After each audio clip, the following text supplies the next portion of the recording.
So I have a guest for you, and then eventually I get to your calls and your super chats. I've been telling you for a long time now that America is, well, I used to say, hey, it's becoming South Africa. And then you didn't pay attention, you didn't believe me, or you didn't know what to do about it. And now America is South Africa. I have been telling you that over in Mommy Africa, South Africa, that the white people have been under attack for so long, and they finally gave up their town, their country, at least the city part of it. And they said to the blacks, okay, blacks, we're going to move out.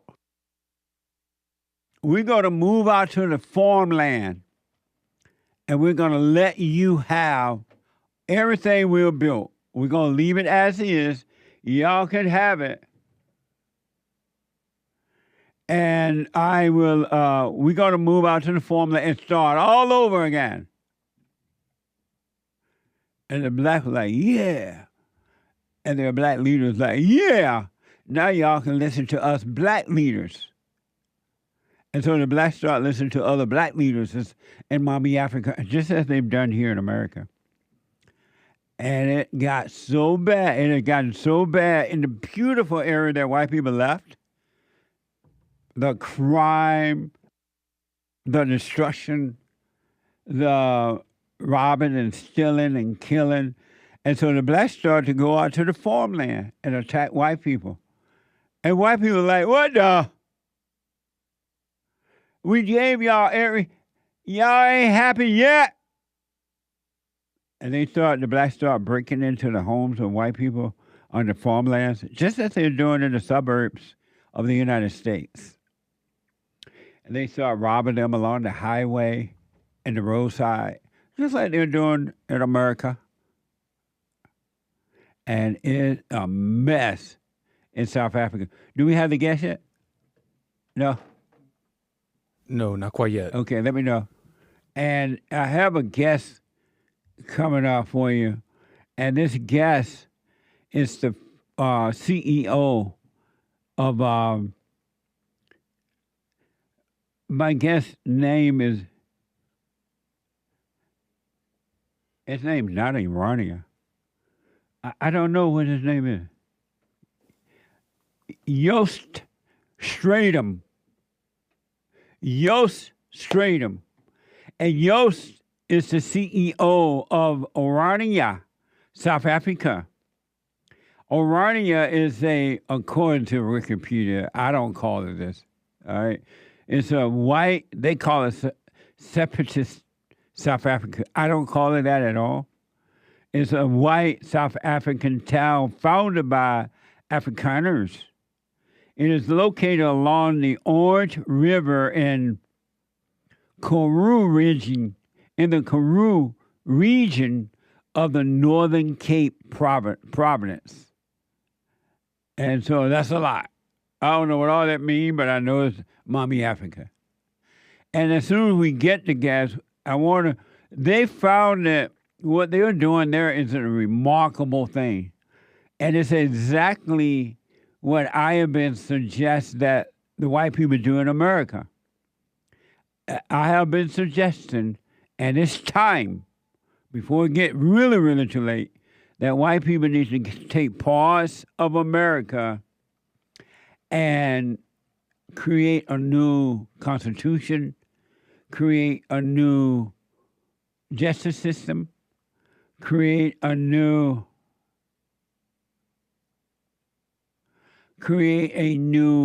police force, a new everything.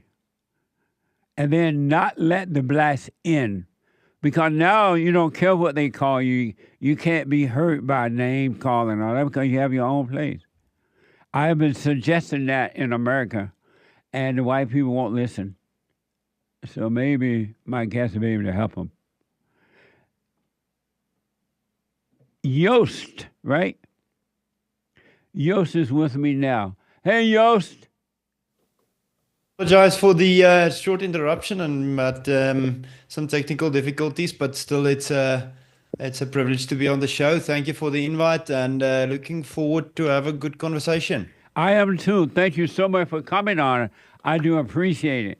So you are the CEO of this Orania, right?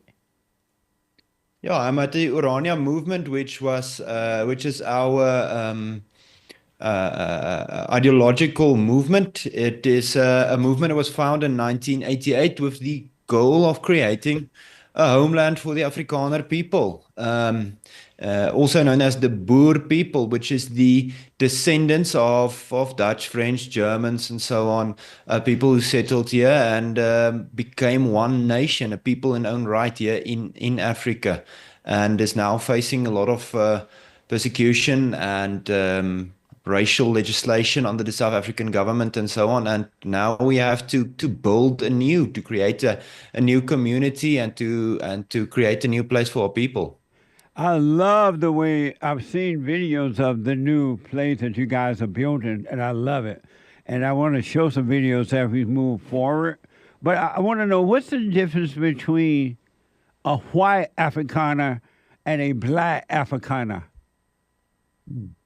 So there's different groups who migrated into the area, the region, which is now known as South Africa. So we like to think of South Africa more as a region, as one country, because it's so diverse.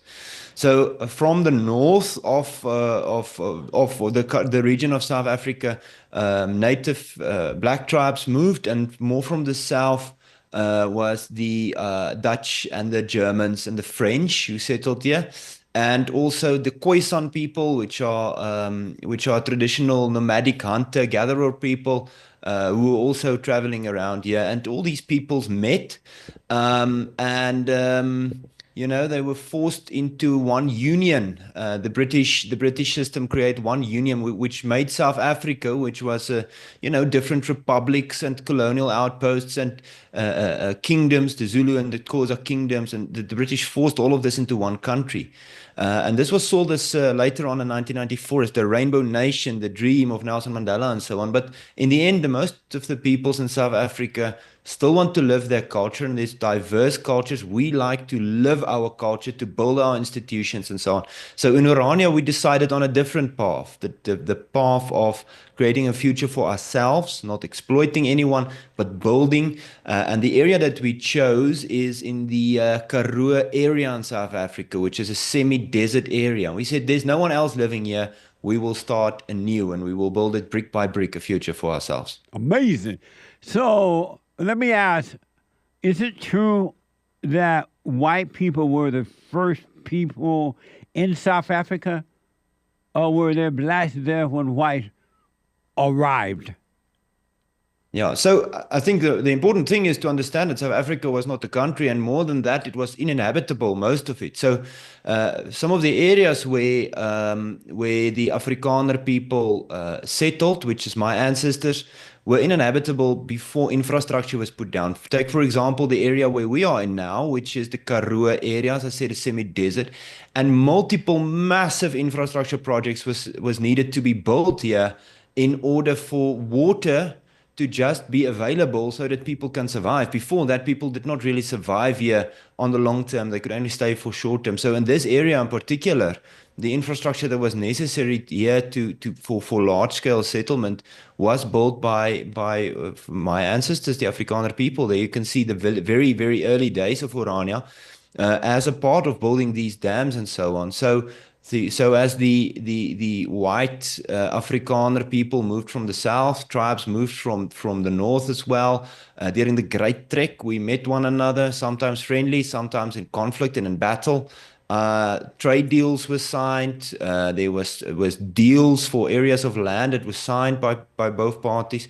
So there's many peoples living in the greater South Africa, but definitely the Afrikaner has a right to its own place, to its own piece of land, and yes, that's very important for us. So one other quick question about the tribe thing. I know I've heard of the Zulu tribes and the Hutu tribes and things like that. Were white people considered to be tribes as well? I don't think so, not historically. However, I think there is an argument to be made that the Afrikaner is the white tribe of Africa. We've been described as that because we weren't settlers who came here, took resources, and left again. We were people who made this continent our home as well. I always use the example that my great grandfather moved to South Africa, which was at that stage the Cape of Good Hope. He moved there in the 1660s, 1667 to be precise. That's 100 years before the United States declared independence from Britain. So for 100 years before the U.S. Declaration of Independence, my ancestors have been here, and for that reason, we see ourselves as people of this continent, and to a certain extent, a tribe of people. And you know, some of the native tribes, some of the royal families of such communities, they are recognized by the government, but the ANC government in South Africa, which is very communistically inclined, they are unwilling to accept that the Afrikaner people have a rightful place, and so on. And as we see now with President Trump letting in Afrikaner refugees because of the problems that we face here in South Africa. And if we were just acknowledged as a people with our own leadership and our own political structures, as the local tribes do have, we would be much better off. Were you born in South Africa? Yes. I was born in South Africa. As I said, almost 400 years ago, my great grandfather came here. My people have been through wars here. They fought the British many times. And so on. We did the Great Trek. We fought local tribes. We signed contracts with local tribes and so on. So yes, I was born in the province of KwaZulu-Natal, at that stage facing a lot of violence when the ANC and the IFP were fighting one another in the 90s to see who would be the next government of South Africa when the previous regime ended. At one point, South Africa was controlled, and then I want to get out into this new town. But at one point, South Africa was controlled by white government and white everything. And it was a beautiful place to visit, a beautiful place to live, and a beautiful place for everything, right? Because white people rule. And then Nelson Mandela, the ANC, which is communist regime, they start to complain. We don't like what white people to control, right? And so white people, and they call white people racist, they call them everything.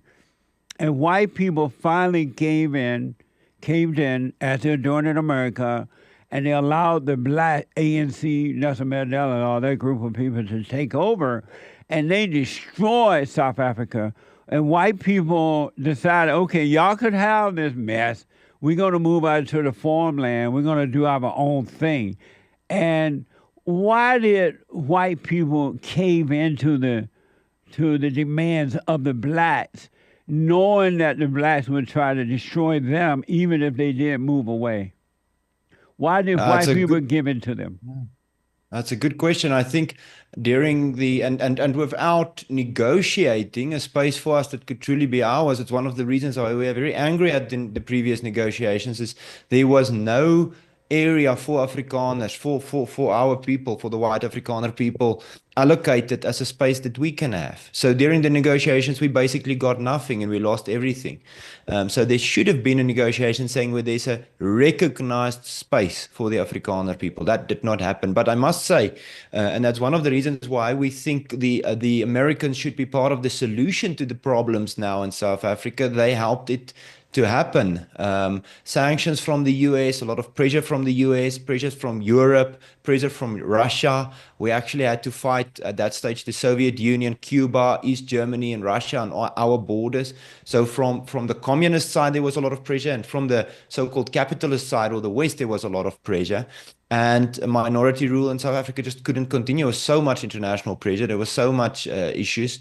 The sanctions, we were excluded out of everything. And then, white South Africans voted that negotiations must happen for basically the surrender of South Africa to the ANC. It was amazing to see that happen because white South Africa knew that Nelson Mandela was a communist, a socialist.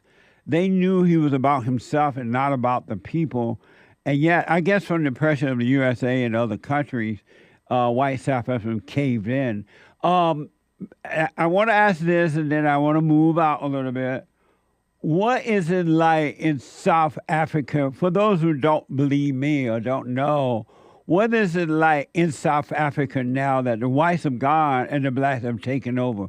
What is it like in that area now? Oh, I'm going to shock you now with an interesting statistic. South Africa now have more laws based on race, racially discriminatory laws in its legislative framework than there was at the height of apartheid. Currently, on the law books in South Africa, there are 142 laws based on race. Wow. Most of that weaponized against the white minority in South Africa, Yeah. specifically the Afrikaner people. Our legal system is weaponized against us, and our version of DEI is called BEE. We are the pioneers of the so-called DEI systems. You know, you have it, diversity, equity, and inclusion. We have Black economic empowerment, which is basically the weaponization of a legal framework against the Afrikaner white minority. And to that extent, we are locked out of the economy. We are locked out of getting jobs in government positions. But now two important things happened. In the past 6 months, the communist ANC government made two big moves. And those are moves very specifically designed to undermine the negotiations in the 90s under the circumstances which the Afrikaner gave over power. The one foundation was the idea that we can keep our property, right? The other foundation was the idea that the white Afrikaner people can keep their own schools so that their children can learn in Afrikaans and learn their culture and traditions.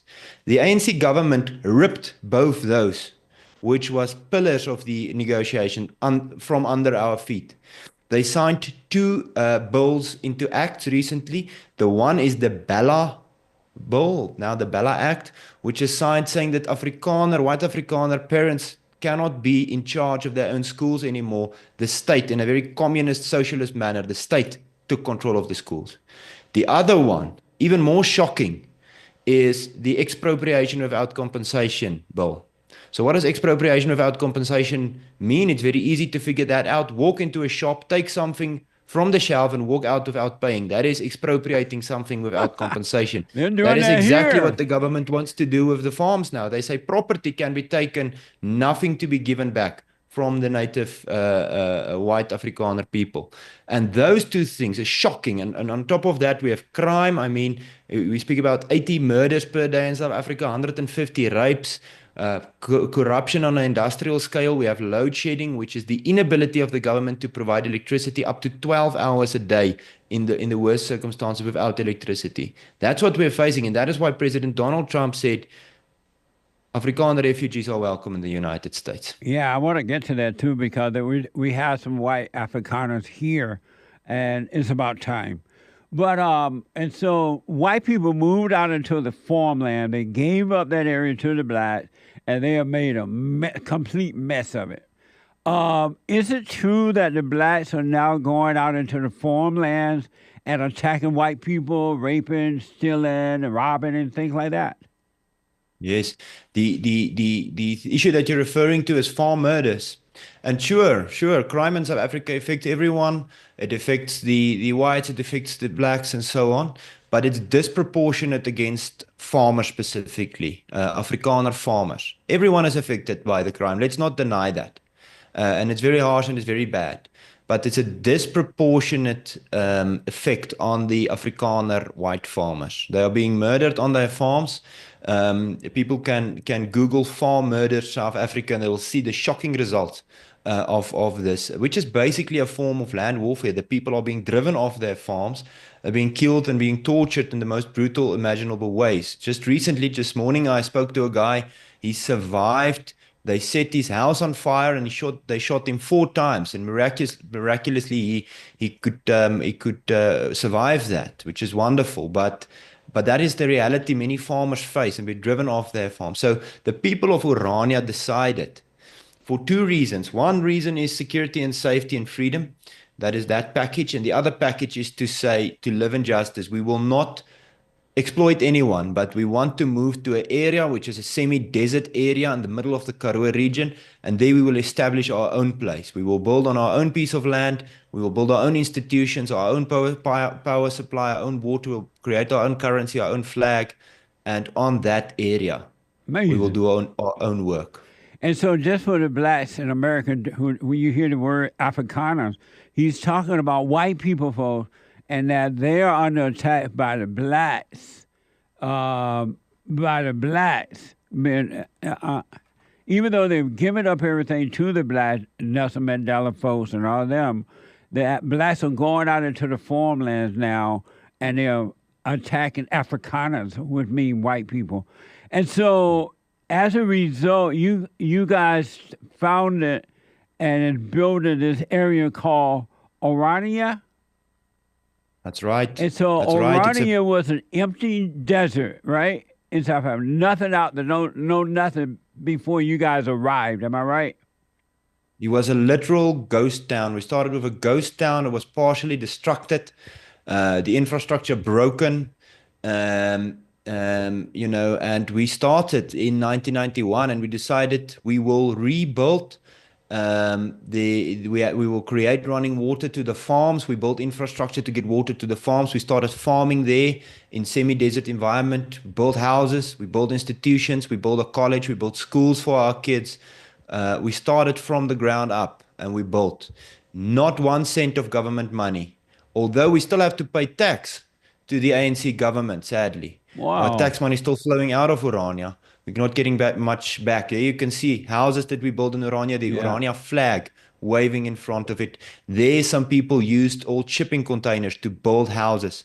So you can see the solar power on the roof of that previous picture. We're creating our own energy so that we are not dependent anymore on the communist ANC government's, Eskom, which is failing to provide electricity.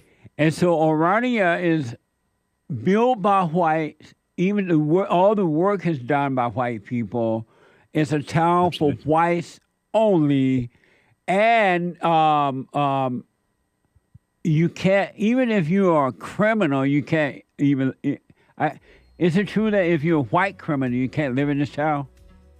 We have no intention of harboring criminals, of harboring drug users. We have no intention of looking after them. We have no intention of having our kids being subjected to drug users, drug sellers, and criminals. You will, if you are found guilty of such an offense, you will lose your right to residency in Orania. You'll have to go. I love that. We also keep our traditions alive. Our traditional song, dances. We celebrate our own holidays from our Christian faith, from our culture, from our history, to position ourselves as unique as possible so that the world can see we are a unique people. Let me take a quick break. Hold on for me. Back in a moment, folks. I want to get back to my most interesting guests, at least one of them that I've ever interviewed. They have, over in South Africa, I've been telling you for years now that if white people don't stand up, that black people will destroy them. And so white Africans gave up their African land and they moved out into the farmland. And the blacks went out there and started stealing and robbing and killing. And so now they have started, they've done what I'm telling white people to do in America. Find your own area, create your own government, your own constitution, your own court system and everything, and don't let the blacks in. And they are doing this in this town called Orania, South Africa. And it's all white. It's for whites only, and the blacks can't come in. It's amazing. It's like amazing to me. It's about time. And white folks, y'all better be trying to do that in America before it's too late. I want to ask you, I'm talking to Joost Stratum. So Joost, Orania is a white town for whites only. It's been built by white people. You have your own school. You even have your own money, right? You guys made print your own money. Am I right? That's right. That's right. There you can see one of the older versions of the Ora, which is a system we implemented for a few reasons. Firstly, the South African government makes it illegal to compete with the rand, so we had to find a creative way to create our own so-called currency. This is the Ora system. It's basically a coupon system. So what we did is we used this. We used this money with our own symbols and so on, and we back it in the bank with rands, making it a total legal system to use, but also giving us a very significant few advantages. The first advantage is that it creates circulation of monetary value in a community. Remember, we started with no economy here. There was nothing. We had to build a new economy. So it helps with that. The second important thing is it helps us against attacks and crime. No one is going to rob a store in Orania, attack a gas station, attack the bank, or rob the bank, because if they attack us, they will find that they have robbed money that they cannot use elsewhere. They now have money that they cannot use elsewhere in the country. Can only use it in Orania. So it won't be a good idea to rob us. We can't use the money. The third thing is there's a big investment with all that rands backing the Ora in the bank. That's gaining interest every month, every year. So if you have 10 million or 20 million or whatever amount in the bank backing these Oras, that works for you. While you trade with the currency, there's massive value in that. And another important thing is to say we put our own symbols on it. That's all the series that you showed. We have a new series now. I can also maybe post that on my X account. You guys can see. But we got our own symbols, heroes from our own history. You know, our own folklore, our plants and trees that we are proud of, and that is how you communicate who you are by things like that. The symbols that you use is very important. Amazing. And so black people are not allowed to, are they allowed to even, I know they can't live there at all, right? They cannot move into Orania, right? So we have a right of residency panel, which looks at many things, specifically criminal history, drug history, and so on. But also we focus on culture. And for us, the cultural focus is: do you celebrate our history? Do you share our values? And those are things that's also important to us. So it's more than just the color of a person's skin. It's also the culture that he lives for, that he works for, the freedom strife for the Afrikaner people. And I know it might be confusing, the name Afrikaners. We're also called Boere, which is farmer, which means farmer. But that is our traditional name for our nation, for our folk. Right on. Whose idea was this, and who started this town? Who was the founder of this area? Now, the important thing to understand is that the Orania idea was founded before the end of apartheid, right? So Orania is not a reactionary community. It's a community that's standing on its own feet. Even in the 50s, some people say, for survival on the long term, a new beginning is necessary. We must concentrate our people in one place, and in that place build our own institutions. One of the important role players was a visionary sociologist called Dr. Chris Jooste. And he said, we must move into one place, and there we must do our own work. Professor Karel Boshoff, which is one of the founders that did a lot of the grassroots work and convinced many people. He was a theologian. He actually did a lot of theological work as well under some of the black populations in South Africa and Africa. And he was well respected, but he also said we have a right to create a space for our people, for the Afrikaner Boere people.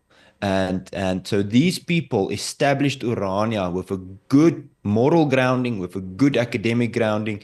The philosophy of Orania was well built, and they also had good relations. They said, we will stand for what is ours, but we will do it with good relations to the outside. We are not hating anyone, but we have the right to build a place for ourselves. Right on. I know we scheduled for 30 minutes or so. Can you hold over a little longer? Yes, we're having a good conversation. I would love to do so. Nice. I read, or maybe I heard, that Nelson Mandela visited Orania at one time. Is that true? And what was his reaction to the town? Interesting. Yes, very, very interesting. That was in 1995, the year after the ANC took government, and there was a lot of uncertainty at that stage in the country. Many people were very worried and so on. And I think he reached out in order to try and establish relations and so on. Also, the widow of Dr. Hendrik Verwoerd, which was regarded as the architect, the so-called architect of apartheid. She lived in Orania at that stage, Betsy Verwoerd. And Nelson Mandela, at that stage, the president, he flew in by helicopter, he landed here, and he had coffee with Betsy Verwoerd, and he left again.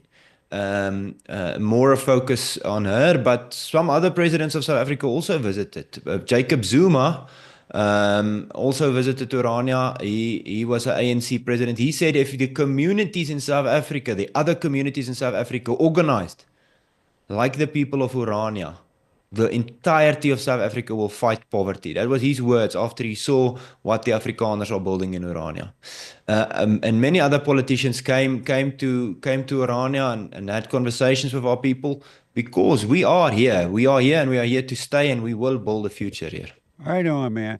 I have been suggesting that white people do the same thing here in America because exactly what happened to the whites in South Africa is happening to the whites in America. They have allowed these blacks to take over the government and everything, and they are blaming the white people for everything, and the whites are being raped and murdered and killed in the suburbs and all over. Am I wrong for suggesting to white Americans that they need to separate from the blacks and start their own town in America before it's too late? Create their own government, their own money, their everything, and keep the blacks out. Am I wrong for recommending that to the whites? I think, we, in the first instance, we stand for freedom of association. If people would like to live in an area where they integrate with many different cultures and communities and religions and so on, that should be their right. But I think you should also have the right to freely associate if you choose to create a cultural institution, a place where your culture, your religion, and your people can survive. You should also have that option. I think there are some examples of people traveling from the US, communities traveling from the US, and people can see on our Orania Movement YouTube channel when we interviewed some of these peoples. They came here, they came to Orania, they said, we want to learn from you, we want to build something similar in the United States. So I think there's already some examples. Immediately, the return to the land movement comes to mind. People say they feel like they're becoming a demographic minority in their own areas. Yeah. They want to be in a space when they can start and build their own institutions and so on, setting up their own local constitution. So people should have the right. If they want to pursue a path like that, they should have that right. People who would like to live in metropolitan areas and have different cultures surrounding them, that should be their choice. But we should also have the freedom of association to build our own communities. They tried to do that in an area there, Buckhead, Georgia, I believe it's called. The whites tried to do the same thing there, but they were stopped for whatever reason. And then in Louisiana, they're done that. They're doing that in Louisiana, where the whites fought and fought. And now they're building their own white area and keeping the blacks out. What is wrong? Oh, let me ask you this: what do you think about the white South Africans who have now moved to America? Recently, they moved to America looking for freedom, not realizing they're running into the same mess that they're running away from, because it's truly happening here to white people in America. What do you think about white South Africans coming here? That's a very interesting phenomena. Our first reaction to President Trump's executive order granting the right for refugees to people of South Africa, specifically white Afrikaners, was that we were very, very interested because the expropriation without compensation, which is a communist bill to take the property, has been implemented at that stage, and President Trump reacted to that. Yeah. So we were thankful for the recognition that we got as a people. We were thankful for the fact that they saw the problem and they saw the urgency. But we also said, Afrikaners are a people of Africa. We as a people will die out if we leave our fatherland, you know. Yeah. So it's also saddening for me to see people leave. Although I understand with all the farm murders going on, with all the corruption, with the lack of electricity, the systems failing, I understand that people want to go. But I also want to say, you know, we must have the right to remain here if we want to. Right. And for that reason, we ask the US, listen, we have a three-way letter request to the United States. The United States help get us into this situation because they sanctioned the Afrikaner government. They put a lot of pressure on it. They was part of transforming South Africa to the communist ANC government. Now they must be part of the solution. South Africa, the people of South Africa must have the opportunity to have local communities where the different groups can thrive. So if the Afrikaners wants an area, the US must help recognize that. So we had a three-word request for President Trump: help us here. We want to be helped here. Right on. And that was our request, you know, and it got a lot of traction because we are people that's driven with solutions. We don't want to be refugees. Some people will go. I understand that. Some people will go and they will look at the US. I think sometimes, you know, we don't fully understand the United States. We know what we have here. We know what our situation is here. So I think people will run into new problems maybe in the United States. Some of them will be very happy to be there, but we also have the right to be recognized in our area here. I think that's important. What I'm hearing, and I don't know if it's true or not, but the white South Africans who have moved here recently are already being discriminated against in some areas here in America. What is wrong with the blacks all over the world that they can't run anything? It's like they don't know how to build things. They don't know how to make it better. Even if they move like they did with South Africa and they're doing it in America, they'll move into white, beautiful areas, and instead of adding to it or building on it, they destroy it. And they do this all over the world. And it seems that only white people have the know-how or the talent or the love. What is wrong with the blacks that all over the world they only destroy, they don't build? What's wrong with them? What's wrong with the blacks? Well, I think you know, every nation, every people has got their issues, and people should take responsibility. I think every group of people should take responsibility for their own actions. But I think in South Africa, for us specifically, our standpoint from the beginning as Orania have been, if there are communities that are looking for solutions, that are looking to build up their community, whether that be traditional Zulus or Xhosa people, the people of Mnyameni or the Amabele or the Barulong people, if they are facing some issues in their areas and they want to build, they want to create, then they can come to Orania and look at, we will not be sharing our resources. We already pay taxes and we have too few resources even for ourselves, but we will be sharing our ideas, our plans. And if there are communities in South Africa who wants to build, they can use our plans and they can build their spaces. What I'm trying to understand, why is it that white people all over the world are the only race that seem to know how to? You guys are going out into an empty desert after being ran off from your own area, country there. You're going out and making a whole white city, and it's beautiful. It's already beautiful. What is wrong with black people, and why is it that only white people have the talent to do this, whereas the blacks and others don't have the what happened to the blacks that they don't have the talent or the know-how to do this? What's wrong with them? They're so violent. They're so angry. They're so out of control. What's wrong with them that they can't do for themselves? Well, I don't know the answer to that question. What I can say is the communities who want to build, who want to be constructive, Orania is willing to share our knowledge, to share our ideas. I think there are understand communities that. in South Africa. I understand that white people, and the problem with white people, they're too nice.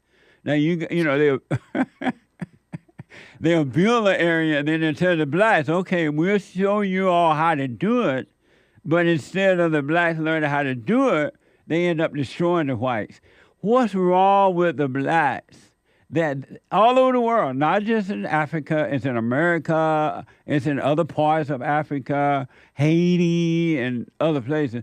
What's wrong with the blacks that they don't know how to make things happen for good? What's wrong with them? I don't know. I suppose there are some examples of communities trying to better themselves. And Like where? well, the only communities that I have specific, knowledge of is the Barolong people. We are very traditional communities, very, very traditional communities. They still work with the system of a chief. They work with their traditional courts, and maybe those areas are, there are some development challenges in terms of infrastructure, but they seem willing to cooperate in terms of new ideas and new thinking and so on. In terms of world politics, for us, going out in terms of the American situation, I don't think we are, necessarily the experts on that. I'm not sure exactly sure what's going on there and so on. But I do think that the Afrikaner people, specifically in South Africa, we have the will and the ambition to build a future. And if people want to latch onto that and use it, they're welcome. But for us, I think we've decided we will not be exploiting anyone. However, we will be creating a future for ourselves. We have the right to create a future for ourselves, and we will Right. be taking upon that right. Yeah. What how do you feel when they call you racist and all that? Now that you have your own town, you're doing your own thing, how do you feel about the name calling? You know they call white people racist and blah blah blah. How do you feel about the name calling now? Well, Orania have been called names since the very beginning. I've received in official capacity and personally many death threats and threats of destruction and so on. I think the word racist has been so overused Yeah. to an extent empty. It's been used as a generic assault on people. No matter what you do, you get attacked with that word. And in Orania, I think our actions prove that we are not trying to destroy or hurt anyone. And so for that reason, and also we're not exploiting anyone, even just for cheap labor, we are not exploiting people. So the by now that empty word rolls off our backs like, Right on. water from a duck's and a goose's feathers. We can't get stuck. We can't get captivated. We can't be prisoners of a word. Although we must understand that our actions must be morally justifiable, we also understand that we will not be held hostage by people calling us things Right just for the on. effect of getting certain And things. so, because of time, I had two quick questions. Number one, will white people in Orania stop being nice? And so, and don't let the blacks and others finally push their way in, try to be nice. And will white people not be nice? Well, I think for us, we understand we are Christians, and we understand that there's a difference between being I almost want to say being dumb, being so open to anyone's suggestions, opinions, and habits for change that you basically let your own people go, that you basically destroy your own culture. We see that, so-called niceness we see in the woke West, the wokeness. So wokeness has gotten to a point in the name of niceness, in the name of doing good and doing well and being good, so-called. Everything gets destroyed, all Yeah, institutions get killed, and this yeah. this woke nonsense started with a claim of good neighborliness, of tolerance. And tolerance is not a virtue. Justice is a virtue.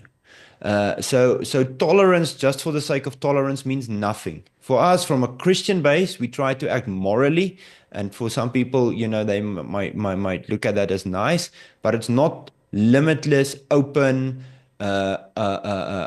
uncharted so-called niceness. It What is moral actions, but also rooted in the ability and the willingness to build something for your own people, which we have a right to do. And I what think that is very important. Well, don't be nice because the white Christians are always nice, and when they're nice, they get destroyed. So I got two quick questions. One from these are from my producer. Do you ever worry about violence, a protest against the town, Orania? Well, recently, the communist EFF party said they vowed Orania must fall. You know, Whoa. they vowed that Orania must be marched against, that our status must be reviewed, and so on. That is nothing others than because of their own communistic failures, trying to get a new scapegoat. And the people of Orania went and met them out in another town. They did not come to Orania. And we said, listen, our community will not fall. We are not a community that Hold on, will fall. buddy. Hold We on. will stand. I know. Hold on. I want you to give your information. Let me take a quick break. All right. Sorry about that. Back in a quick moment, we're going to tell you how to get the website and everything about this town. And I'll be back in a moment. Amazing. I'm talking to Yoster Stratum. Yost Stratum. And he is the CEO of Orania, South Africa, a brand new, not quite brand new, but a whole new white area built by whites, made for whites. And it's amazing. I'm so happy about it because it's time that white people start standing up. You know what I mean? Be alpha males, not beta. Not beta. So I'm holding him over just a few minutes because I wanted to give out his information. We talked for an hour. I knew it would be good, and I knew it would go on forever and ever, but we can't go on ever and ever. So, Yost, have you ever been to America? I've been there only 2 months ago for the first time. It was a good experience. Visited some places there. I had a fantastic reception at the New York Young Republicans, which gave us the opportunity to tell the story of Orania as well. They gave us a stage there, and many people showed up to listen, to hear about Orania. People were quite excited, so that was fantastic. And so, if my organization come to Orania, would you let us in? You are most welcome to visit Orania, definitely. Nice. But I want to warn you, and when you get home, you tell all the white people, do not let the blacks in. Really. I don't care what they say, how they act, or whatever. Do not let them in. Blacks are not allowed to stay there, right? They can't move in. Orania is a community exclusively for Afrikaners. Right on. Because it's the only place we really have left in South Africa, as a people, as a nation in own right. We are more than just, white. We are also a culture, a distinct group of people with a distinct history and religion and a freedom strive. And that is who we built for. Right on. We encourage others to use our plan, but Orania specifically, that's for the Afrikaner Boer people. Right on. Keep it that way. And so I asked before, and I'm going to have to let you go after this, what's wrong with the blacks? Why are they so angry? Why are they so out of control? Why is it that they only destroy and not build? Well, what we see, for example, with the economic freedom fighters, which is the black nationalist, communist, Marxist party in South Africa demanding Orania must fall, they only do this to cover up the fact that they have not built schools that they've promised for their voters. Yeah. They have not built anything of substance, and for that reason, they must blame Orania. So we reacted to that. We told these people who marched saying Orania must cease to exist. We said we will not cease to exist. We will stand. They say Orania must fall. We say we will not fall. We will stand because we will stand on our culture. We will stand for our people. We will stand for our Christian religion, and we will stand for a free future for our people. We will stand. And that was our reaction. And that is what we will continue to do, no matter how much these communists screech about Orania and go on and organize all kinds of protests. We will continue to build. Our focus, while they march in protest, the communists, we march to work. I know. That is how we will continue to conduct ourselves here. And do you have your own police force there in Orania? We do. We created in South Africa, there's a very big private security sector, so it gave us the legal right to create a professional group, including full-time members and volunteers, all made out of Orania's population of Afrikaner people. We are registered, so it's professional, it's legal, it's accredited, and they are giving a phenomenal service here in the town. with the work that they do, both internal public order, but also protecting us from any external threats. And do you guys have an anthem yet? A what? Anthem. Oh, yes, recently. That's a very interesting question because we created our own anthem and it was published beginning of this year. It's called The Call of Orania in Afrikaans, Die Roepstem van Orania, which puts specific emphasis on our history, on our religion, and on our willingness to build. Amazing. Do you know Chief Budaleza? Yes, yes, we do know about him, and we've had contact with him in the past when he was still alive. He's dead now? Yes, he is. He was a Christian, right? Yes, yes. As far as I know, yes. And yes. what I was told by him, he was hated by Nelson Mandela and the ANC. And they always fought because he was a Christian, Nelson Mandela was not, and they didn't get along that well. They did not, and there was an ugly war. You know, the current ANC government showed its roots back then. There's a good documentary, Tainted Hero, showing how the ANC went out to kill people who opposed their government, black people. So the ANC government went out, they killed people in horrendous ways, including necklacing, which is putting a tire around the neck and lighting it on fire. And some horrible things happen that's never spoken about. And the ANC is treated like they're some kind of saints, but that's not the truth. They've done ugly things. Well, congratulations for starting your own town. And I really wish you guys well. I'm warning you, do not let the blacks in. I don't care how Christian they are, how nice they seem to be, or whatever. Don't let them in. It'll be a horrible mistake. Tell the folks how to get whatever information you want to put out there. Thank you very much. Anyone that want to check out our webpage, it's www.orania.co.za. If you want to help us build infrastructure, create a future for our people here, there is a donation link. If you want to donate to our cause, you're more than welcome. So we will spend the money on safety and security. We will spend it on equipment for things like firefighting. Everything here we have to do ourselves. No one is coming to help us. We will do it to build infrastructure, to build an economy, to help the kids in the schools and to help poor people for housing because the government is rejecting them. So those are the ways that people can contribute to Orania and to the growth of Orania, the defense of Orania, and building out this community so that others can follow suit. Pardon, was that a domain name? You said www.orania what? Yes, so it's www.orania.co.za. Thank you. Is that clear now? Yeah, I think that should be clear for our viewers too. Repeat it. Orania.co.za or ZA for our international people. That is correct. That's correct. Amazing. Well, you have made my day. Thank you. Thank you for the opportunity, and thank you for giving us a stage while the world denies us the opportunity to speak about the things happening here. I appreciate the opportunity to speak freely. Absolutely, and we will have you back. Thank you. Thank you, buddy. Amazing.